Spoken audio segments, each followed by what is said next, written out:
Hoverson. I'm from District 3 in Minot, current House legislator, and I'm very humbled today and grateful to be filling in for Gary.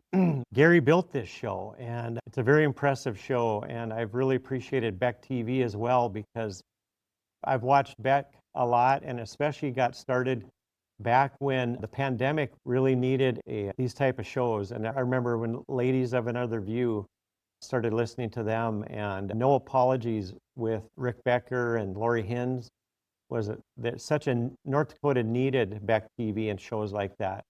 And now we've got Gary Emineth and what he's doing on this show, and I'm sure there are others as well. But for such a time as this, I would say Gary really is taking what North Dakota needs, I think, through the media to the next level. And that's what I want to talk about today is what is the next level? And obviously I'm a legislator, so we're going to talk about state legislators. And one of the things that led me to this topic was Legislate. And I've got an old copy of, it looks like this, Legislate, and in a little bit we'll probably put up a current copy. And even before Legislate, there was a realization that there was division within the Republican Party, and that's been talked about plenty. But the assumptions have always been that the Republicans, they do control the legislature, but they're all in about 80% agreement, right? Not. I would say no. The assumption has been that Republicans have been in agreement on about 80% of the issues, the platform and stuff like that. But what we're really finding out is that's not true. And so I like to deal with reality, and I think most people to deal with reality. And so one of the messages that I'd like to bring today is we need to start dealing with reality. We can't pretend anymore. And the gap is pretty wide. But I would say the gap is not because both sides are moving like this. I would say that one side, which will be reflected as the red in Legislate, and then the other side, which is reflected as light blue in Legislate. I'll just give you a quick picture there. There's red and light blue, and then the dark blue is Democrat. And you can see already how, wow, that came out pretty good there, Kathy. So you can see this picture paints 1,000 words right there. And if we were 80% or better in agreement, this would basically be all red. It wouldn't be red and light blue. So North Dakota needs this, and because we have to admit there is a problem. This is a problem. This is way deeper than just differences of opinion. This is people who are distancing themselves from the actual platform of what it means to be a Republican, what it means to be a conservative. In North Dakota, everybody still wants that title, conservative, but you have to earn that title by actually being a conservative. You can't just slap it on your chest for a vote, and that's what's happening. Republicans have typically been the conservative voice. And I think the first hurdle we have to overcome is to admit that we're not in 80% agreement when it comes to what matters for North Dakota. What I'm suggesting is that we need to know who the good guys are. We need to know who are the people that are actually in the red, who are actually truly voting 80% to the platform. Because nobody's going to be 100%. We can at least say that none of us are perfect. I'm far from perfect, and I don't think anybody's expecting that. But I do think what people are expecting when they go to the ballot box and they pull the lever that says R, they're expecting a certain set of values and a certain set of issues to be Republican and conservative. And so we've come up with words now, rhino and stuff like that, people don't like to hear, but it's true. Republican in name only is a problem. We have people in the blue, light blue, that are way over to where you could just call them Democrats.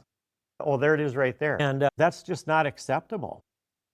Everybody's going to vote in the blue occasionally, but this Leginate, what I like about it, it tallies all of our votes. Almost 100% of our votes are tallied. And you can see right there that our leader, and by the way, I'm not out to bash anybody, I'm out to just express the truth, because Mike LaFleur has been our leader, and I actually like Mike as a person. I have nothing personal against him. But why would the majority leader of the Republican Party be voting in the light blue? And North Dakota, that's our problem. We have to fix that because that's going to affect our state. It affects free market issues, it affects parental rights issues, individual rights, freedom, property rights. These are things that really affect our lives. This is not just a mild difference of opinion over whether or not to build a bridge on Highway 2. This is a serious problem. And I want to try to play a part in the solution side of this. So we have this problem. I think part of the solution is naming and talking to and talking about who the good ones are. Excuse me. And we should be talking about who the not good ones are either, and either say, hey, start voting and not trying to just win elections and win votes through popular appeal. And we'll talk about the role of government and things like that. But what I want to prioritize over the issues right now is that this is an election year, and I want to prioritize the odd district, okay, and the election this year over issues, although we'll probably talk about issues as well a little bit, but we really got to get after, when we say legislature, what does that mean? Do people even know who the good guys are? And we've got some good people coming on board as well that we know are going to be voting in the red. I think we have Rick Becker coming back on board. We have Jennifer Benson from what I've heard, and there will be more. And also we have on the other side, we have people like Mike Nathy who are, there's a movement that he's involved with, and I'm not sure who else is. I have some guesses, but he's organizing a movement this year to recruit people to go against conservative candidates. Can you imagine that we have a Republican that is so concerned about conservatives, though wants to be called a conservative, but yet is recruiting people to go against the conservatives? It just doesn't make any sense. And again, that's not an attack on Mike. That's just naming reality. It's facing the reality and the truth of what's happening. We can disagree on an issue, and we just have to face that issue. I want to introduce to you today the first pick that I have for the person to introduce to you, who is one of the good guys. And if you guys want to pull up Leginate again, Kathy Freilich, she's in the red a ways. There she is right there. Okay. So Kathy Freilich is from District 15. Kathy's District 15. So I'd like to introduce to you our very first, one of the good guys, good gals, Kathy Freilich. Welcome to Gary Emineth's show by this hokey host. It's good to see you again. Yeah, okay. So tell me a little bit about yourself first, and then share a bill that you are thinking. Sure. A little bit about myself. I'm from the Devil's Lake region. We farm, my husband and I, just northeast of town. But I work at the North Dakota School for the Deaf, and I've been there for about 10 years. And prior to that, I worked at the nursing home, probably for another 10 years. And then I ran a daycare at the nursing home for 10 years prior to that. I have 3 daughters, and I have 5 grandchildren and 1 more on the way. And so that takes up a lot of my time too. And I am on the Human Services Committee, and currently I'm serving on the Rural Health Transformation Committee, and was appointed by my peers to the legislative management team as well. And so I serve a big district, goes from Devil's Lake all the way up to the Canadian border. So it includes Langdon and Candu and a lot of areas in between. So a lot of our area is really rural, but Devil's Lake is probably the biggest city in our district. Did you grow up in that area then? I didn't, but that's a whole nother story. Oh, that's a whole nother story. Okay. It is. Okay, as we wind up here, we're going to come back into the second segment. I'm going to ask her to share a bill or two that she's either carried or one that she's looking forward to bringing maybe. Thanks for being here, Kathy. Yeah, today we're just talking about the division within the Republican Party. And is this a problem, or is it just, hey, like Vikings versus Packers. I think it's a much deeper problem because it affects our lives so much. I'm Jeff Hoverson, again, humbled and grateful to be filling into the slot of Gary Emineth's show, who I would say isn't he the golden microphone of North Dakota? Anyway, so I'm humbled to be at this microphone for sure. And we're mainly talking about kind of the fallacy that we're trying to pull our state away from, this idea that the Republican Party is all in about 80% in agreement when we're talking about the legislature. And now Kathy Freilich is here with me, and she's from the House. And one of the efforts that I'm trying to do is promote who are the good guys, who are the people that, like I said before, land in the red as what we would call true Republican or true conservative. Really, there's no excuse. Everybody should be in the red that has an R by their name. And so Kathy Freilich is our first one. She introduced herself already. She's from Devil's Lake, at District 15. And now I've asked her to bring a couple of bills, and if we have time, we've even got a bill that she's hoping to bring in the next session. And Kathy, go ahead. You got bill number 1148 was your stellar bill last session. Tell us about it. Thank you. That was one that I was really passionate about. It was brought to me by a constituent, a veteran, and through his efforts, we made May into Military Appreciation Month. So it's really an honor to have passed that bill. And like I said, it was my constituent who did all the work. Most of the bills I have brought forward were by constituents. But I think it's really important that we honor our veterans and our military service personnel, and not only for them, but also for the upcoming generation. Kids need to see that we are honoring these people. And even in our hometown, we have an organization that came forward, and they are putting up military appreciation banners up on the light post this May.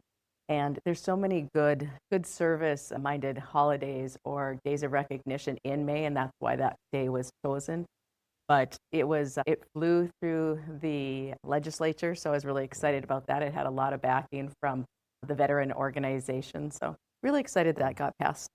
I really appreciate your emphasis on wanting the next generation to honor and appreciate, because it doesn't take long. You can get far away from that if you haven't lived through military issues like a war or something like that. Absolutely. And thankfully, we've had a lot of peacetime, but at the same time, it's easy to forget the importance of the military and really the risks that they take. So yeah, put their lives on the line for us and for our freedoms. So you did that bill and it passed.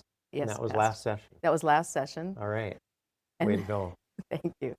And then prior to that, the first session I was in, I did introduce a bill to increase transparency for school board meetings, so that when they have a meeting, those meetings have to be recorded and archived so that anybody can listen in and know what's going on. And not that we had a school board that was doing terrible things or anything, but the public is busy. I'm on the road for my job a lot, and maybe I'm one of those very strange people, but I'll put on a county commission meeting, a city commission meeting, a school board meeting, and listen to that as I'm driving. So that helps me stay up to date. You really are a nerd then, huh? You're a political nerd.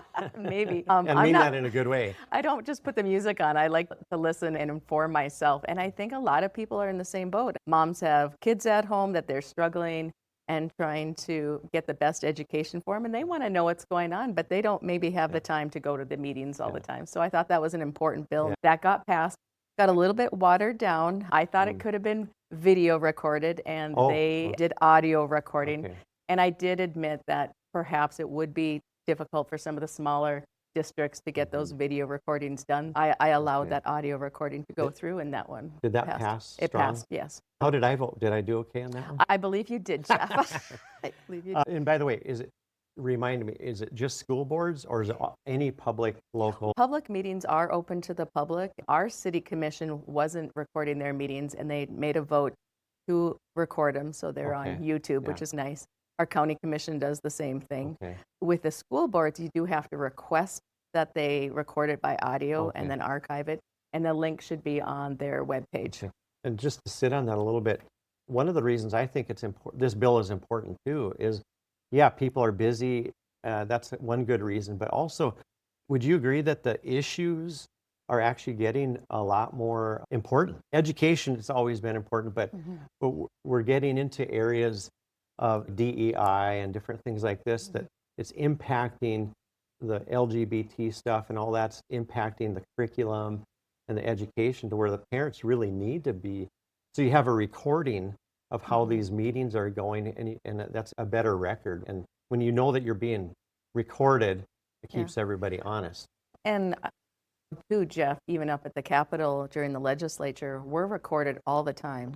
Every single speech we do is Yeah. recorded. All of our committees are recorded. Yeah. And what's more important than our children? Yeah. So if we have recordings of those school board meetings just to see what the decisions are being made, and I know a lot of times they're really boring and they talk about things that you just want to fast forward through. But sometimes you got to catch those other things and find out what is our curriculum, what are our priorities of the school. And I think people really just need to start getting more interest in holding these positions. And they're important. And you're right. None of us can watch every school board meeting, every city council meeting, every county commission meeting. But if we're grouping together and we're at least willing to have conversations across the kitchen table, that's what I like about one of the lessons we all learned from Charlie Kirk was, even if we disagree, let's get across the table and let's talk. So that when you hear about something important coming up at a school board meeting, we're notifying each other a little bit more. At least we can try to get to the ones that matter to us and be a little bit more involved. Yeah. And absolutely, and you bring up a good point that even when we do disagree in the legislature, regardless of where you fall in the legislate, we should all be trying to be as respectful and polite as possible to each other, because that's just human decency too. And I want to launch back to the legislate, and the topic that we're really doing in this segment is that there's this whole idea that why can't you work together and compromise and pass votes that way? And I would say that used to be true. Again, if we were 80% or more in disagreement, but when we're talking about the disagreement being so wide, that's almost, for one thing, it's unrealistic. And from the light blue side, I've been in the legislature for about 8 years now. And I don't ever remember anybody from the light blue camp coming over to work with us. I've never had it. I'll have to give kudos to Robin Weiss. I'm not sure where he's at on this. He did. I would have to give kudos to him for working with me on a bill or two. But for one thing, I think the reality is they are in power, they have the majority, and they don't need us. They don't need the conservative voice to win things on the floor. So there's really no incentive there. So I think we have to, again, put that on the table and just say, are we really needing to work together, or do we really want the best philosophy to win? And I would say we need to be moving, as North Dakotans, we need to be moving towards, we got to remember what the principles are of our party and why we believe them. We believe them because we believe that they really truly are better for the people. And if we're compromising those things too much, way less than 80%, what's happening is we're actually hurting the people. And do we really believe in the free market, or don't we really believe in the free market? Then we want more people to keep more of their money. But instead, we're taking more. And the budget of North Dakota is hitting record growth at high speeds every single session.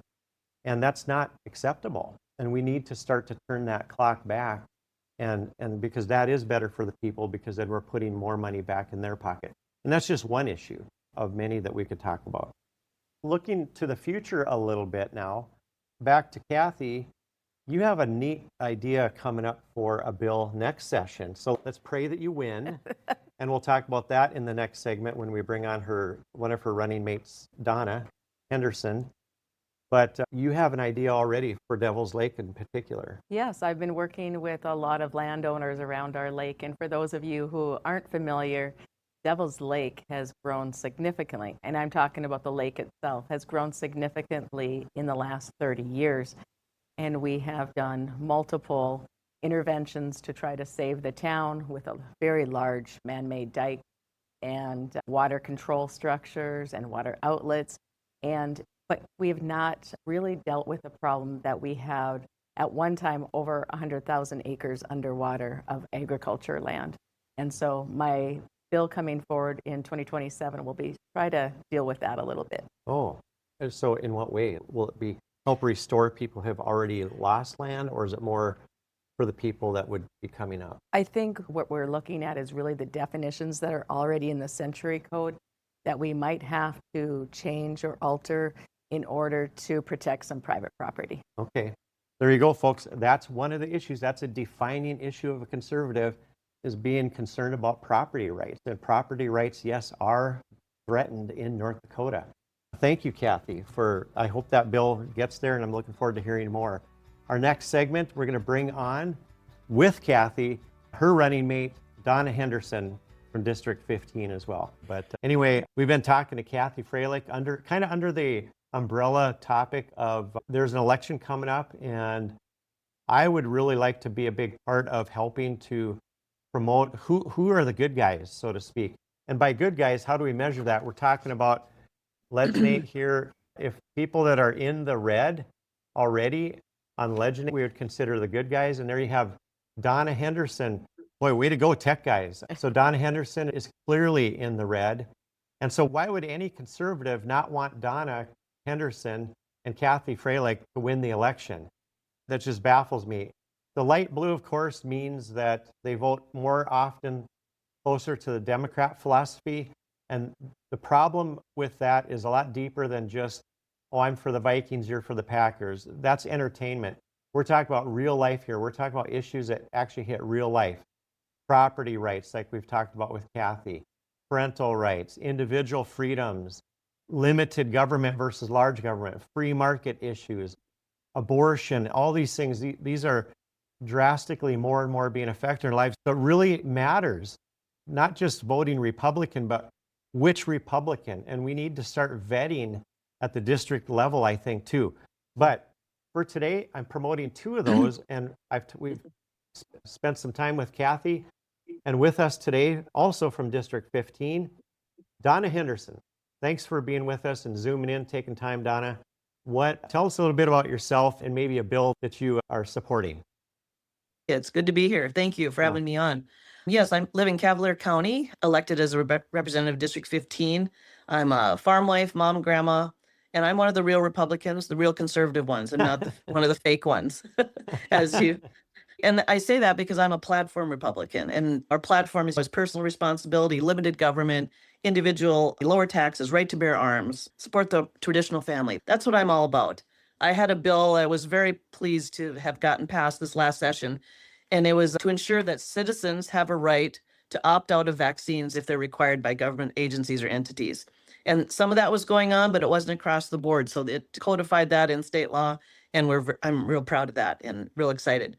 Some of the bills that I think that I'm sad that didn't pass, a lot of them were based on like parental rights bills. We had several that failed. One that said parents should be in charge of their children's education. Another one that parents should be in the waiting room with their child in the exam room.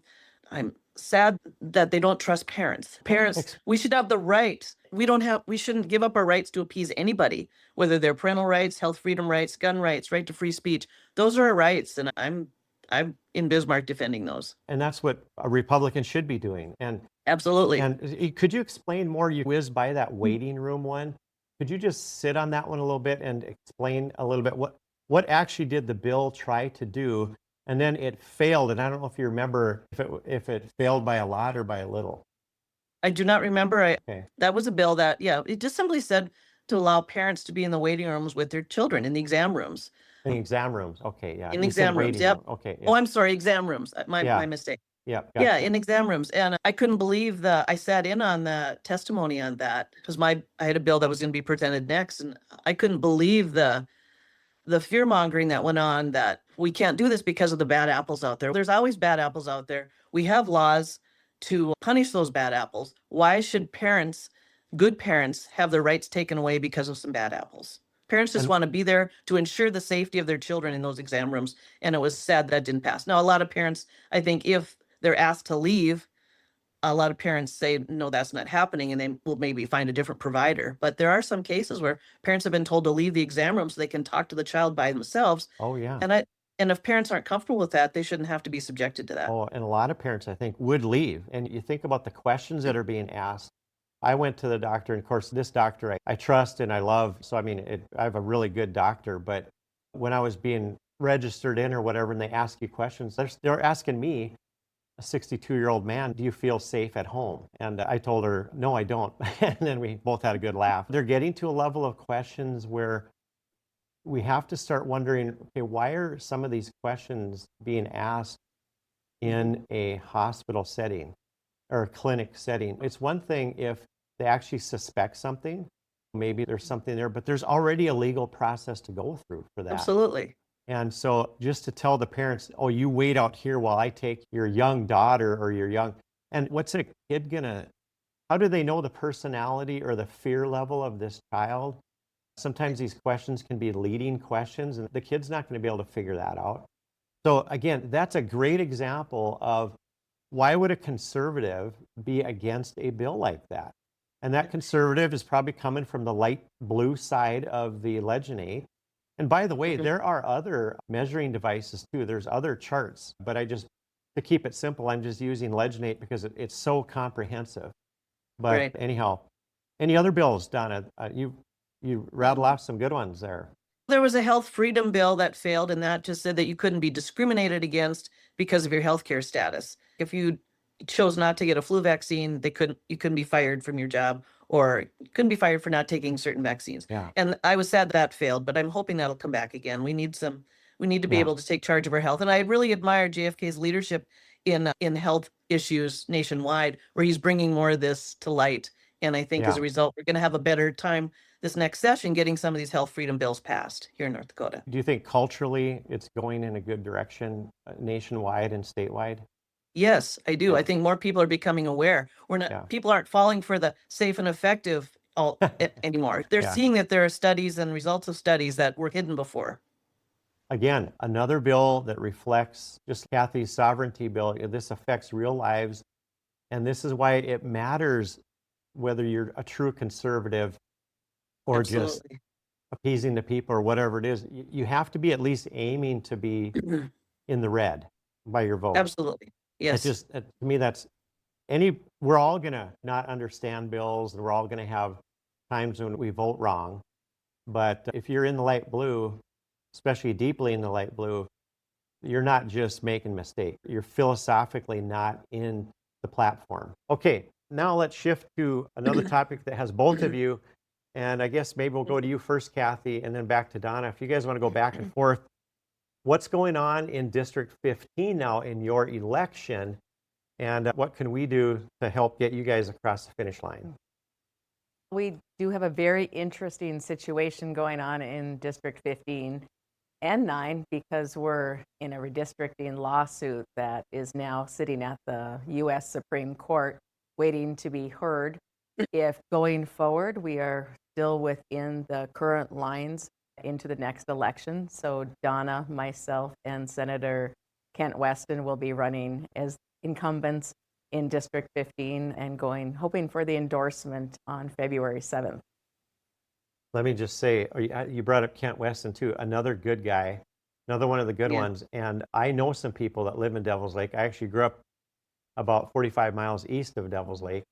And there's some people that are very happy with who they have as their legislators, Donna and Kathy and Kent. And the people that have told me that had no reason to tell me. There's nothing for them to gain.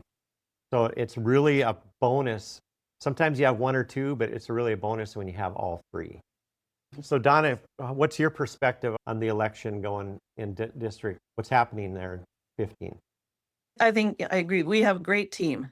I think Kathy and I work really well together, and we're hoping to go back to Bismarck to represent District 15 if that's how the lawsuit goes. And we just, even though this lawsuit is going on, we just have to move forward where we're at. And it looks like we're going to be going into 15 into the election cycle. So that's where we announced our campaign a couple weeks ago, and we're committed.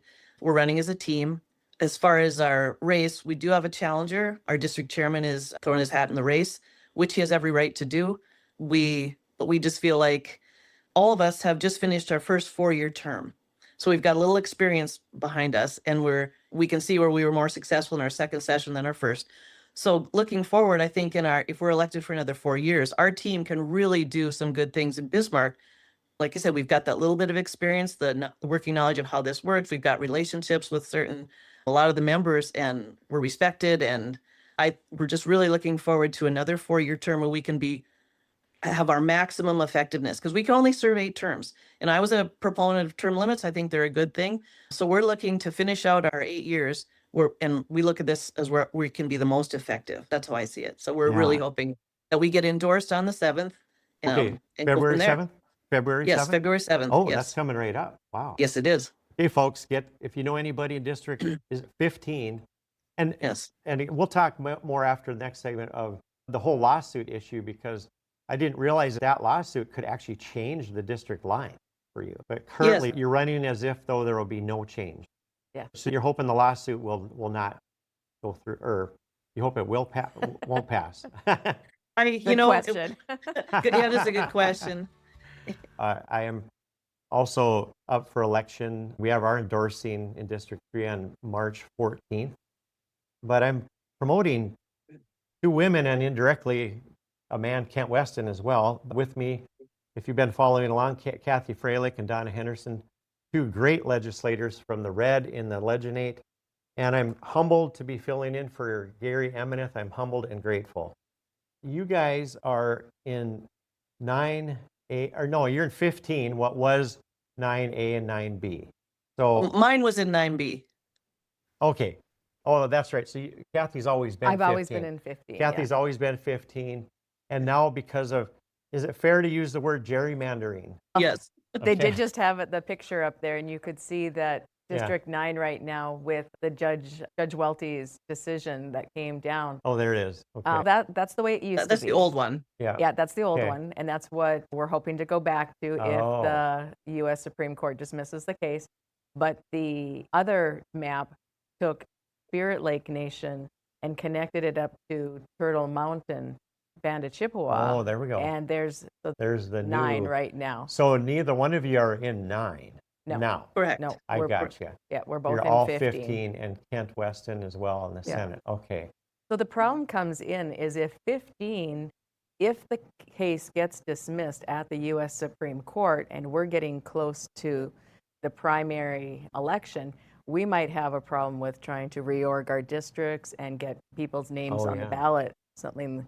And so I'm a little bit worried about that. And I'm probably been talking to Legislative Council, and I'm going to try to bring something forward to see if we can do this smoothly if that happens, and it might not happen. And then in that case, this bill that I bring forward might not have any bearing at all.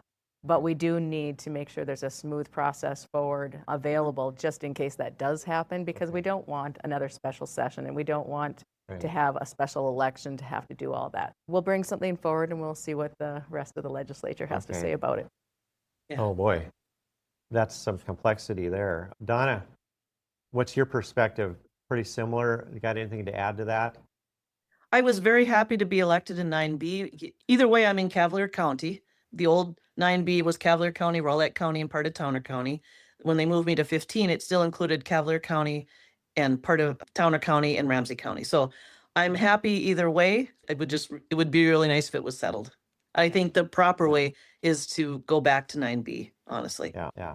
Because that was the original problem, it was the gerrymandering in the first place. And right now, we have district lines that were decided upon by a judge and not the legislature. And our Right. statute still has the old lines that were decided in 2021 in there. Okay. And they were widely thought to be appreciated by the communities that were Native American. Probably not Spirit Lake, because Spirit Lake didn't have the population to get the division of the A and B in there, but it went by population. So each district has to have between 16 and 17,000 people. And so to split it in half to do those subdivisions, they had to have half that population. Oh. And Spirit Lake just didn't have that kind of population. In fact, I think Devil's Lake is now almost 17% Native American. Oh. So it really didn't, you would have had to split the district a see. lot differently Yeah. to make it work. Well, tying this back to our overarching topic here, why it matters who we vote for within the Republican Party. Do you think that if we would have had let's say back when they were redistricting, if we would have had it all red or mostly red from Legislate here. Everybody's getting used to my little Legislate here. But an all red Republican Party in the legislature, do you think that would have made a difference? Or is this just one of those issues that isn't really a red versus blue issue? I believe it would have made a difference because the A and B split wasn't well received right away when it was first talked about, but they did it, from what I understand, because they were afraid of a lawsuit if they didn't. They did the wrong thing and they got a lawsuit anyway. So I guess I would agree with your statement, Jeff. Where did the lawsuit come from? Is it just in general across the nation there was a movement of lawsuits going around? Or was there an event that caused them to focus on this? Or was it a locally driven? How did that work?